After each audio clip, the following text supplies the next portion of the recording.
Hey everyone, I'm going to show you how to perform a calf stretch using a strap. Now the primary calf muscle we're targeting with this specific stretch is the gastrocnemius. There is a separate calf muscle called the soleus muscle that we can stretch very similarly but with a little different twist. We will get to that another week. So again, this is primarily focusing on our calf muscle known as the gastrocnemius, or gastroc for short. Really, for this stretch, all you need is a good open space and then a non-elastic strap like the StretchStrap. If you don't have the StretchStrap available at home, you could use an alternative like a dog leash, a belt, a sheet, a towel. You can get creative however you want. All right. Now, this stretch is being performed seated with the feet out in front of you. So while yes, I'm demonstrating on the floor, if you don't quite feel comfortable getting up and down from the floor, you can do this on your bed or your couch too. Okay, so once you have your space and your strap, you are ready to go. So I'm going to go ahead and loop my strap here around the side I intend to stretch. It's around the ball of the foot. Make sure I'm sitting with a nice tall posture, and then when you're ready, go ahead and gently pull the foot back towards you. Now, to stretch the gastroc, I'm keeping my knees straight, not allowing it to bend. That's a different muscle.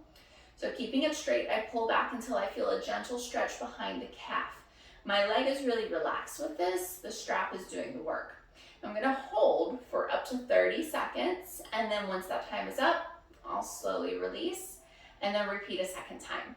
So just make sure you're pulling back within a tolerable range. It's okay if it's uncomfortable because it is a stretch. So if you're especially tight, it may not feel amazing at first, but you'll loosen up into it usually. But don't push into pain though, please. If something is actually painful, do not force yourself through it. And if you can't quite hold it for 30 seconds, you can do a shorter duration and just more repetitions. If it feels really good, you can actually hold it for longer even.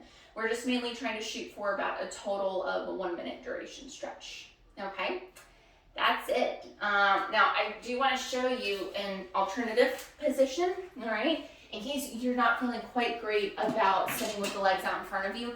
I find that a lot with a lot of patients I work with who have back pain, and maybe just sitting in a chair is a little more comfortable. You can absolutely do the same exact stretch seated.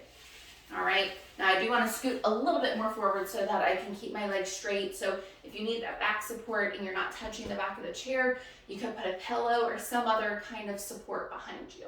But then otherwise from this position, I can pull back into that same exact stretch. So just an alternative in case sitting with the legs directly out in front of you doesn't quite feel the most comfortable.